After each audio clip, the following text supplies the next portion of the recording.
Hello and welcome to Customs Guru. From alcohol to fuel, a presentation for importers and exporters. In today's video, we shall get a complete information on excise duty levied by the UK Customs. Today's video will cover excise duty, including what it is and how to calculate it. We will also discuss the implications of excise duty and customs declaration, as well as any exceptions to the rule. Additionally, we'll touch on relief from excise duty, including how to claim alcoholic ingredients relief. Excise duty is a tax levied by the UK government on certain goods that are produced or imported into the country, including alcohol, tobacco, and fuel. The duty is payable by the manufacturer or importer of the goods, and is usually included in the price paid by the consumer. The purpose of excise duty is to raise revenue for the government and to discourage the consumption of certain goods that are considered harmful to health or the environment. The duty rates are set by the government and are subject to change each year in the budget. The duty is usually collected by HM Revenue and Customs, HMRC, the government agency responsible for collecting taxes and duties in the UK. Businesses that manufacture or import excise goods must be registered with HMRC and must comply with certain rules and regulations, including the payment of duty and the keeping of records. Failure to comply with these rules can result in penalties and fines. Excise duty may be levied on the following items: for wine and made wine, beer, cider and perry, spirits, the low alcohol beverages, imported composite goods containing alcohol, tobacco products, the hydrocarbon oil, the climate change levy, the biofuels. The rate of excise duty varies depending on the product's type, strength, and volume. Excise duty is an important source of revenue for the UK government and helps to discourage the consumption of goods that are harmful to health and the environment. The amount of excise duty payable will depend on the type and quantity of the goods, as well as their intended use. To calculate excise duty in the UK, you will need to follow these steps. Determine the excise duty rate. The UK government sets specific rates for each type of excisable goods. You can find the current rates on the government's website. Calculate the excise duty amount. To calculate the excise duty amount, multiply the excise duty rate by the quantity of goods being sold. For example, if the excise duty rate on a bottle of wine is PS 2.23 and you are selling 100 bottles of wine, the excise duty amount would be PS 223. Add other applicable taxes. Depending on the goods and their intended use, you may also need to pay value-added tax, VAT, and other duties. Make sure to factor in all relevant taxes to arrive at the final selling price. Pay the excise duty. Once you have calculated the total excise duty amount, you will need to pay it to HM Revenue and Customs, HMRC, using the appropriate forms and procedures.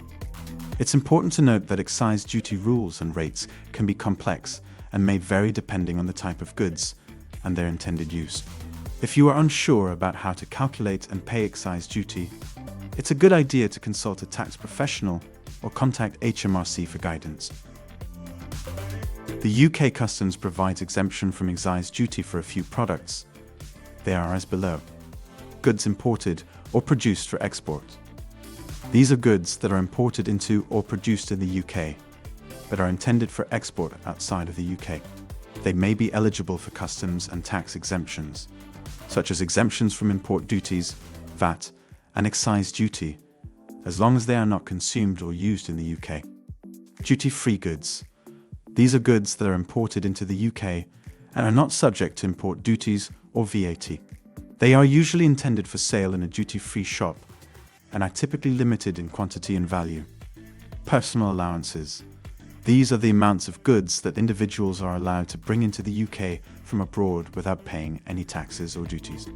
The amount of personal allowances varies depending on the type of goods and the country of origin. Goods for diplomatic or consular use.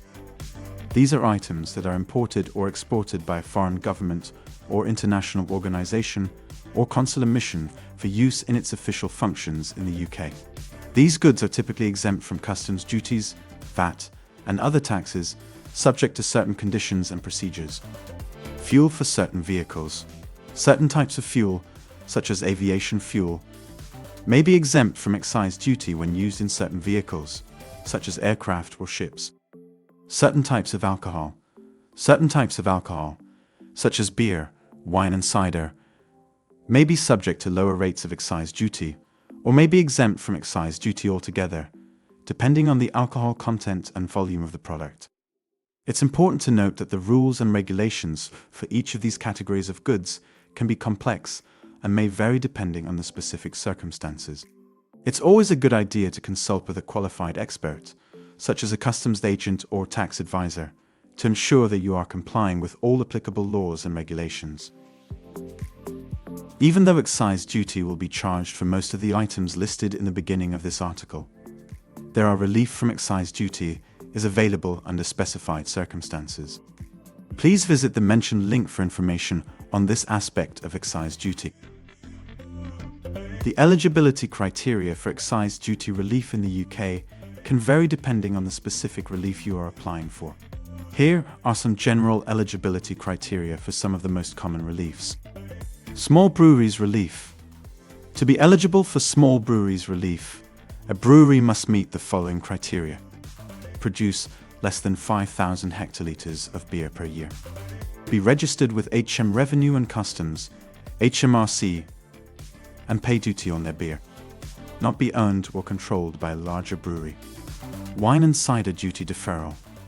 To be eligible for wine and cider duty deferral, a business must meet the following criteria: be registered with HMRCs and pay duty on their wine or cider, store the wine or cider on premises that are approved by HMRCs, have a good compliance record with HMRCs. Duty suspension for certain uses.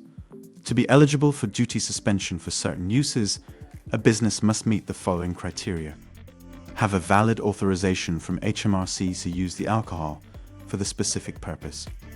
Use the alcohol for a purpose that is allowed under the authorization, such as scientific research, medicine, or the production of other goods. These are just some examples of eligibility criteria for excise duty relief in the UK. It's important to check the specific criteria for the relief you are interested in and to seek professional advice if you are unsure about your eligibility. Thank you for staying tuned. For more information, please get in touch with us at www.customsguru.co.uk.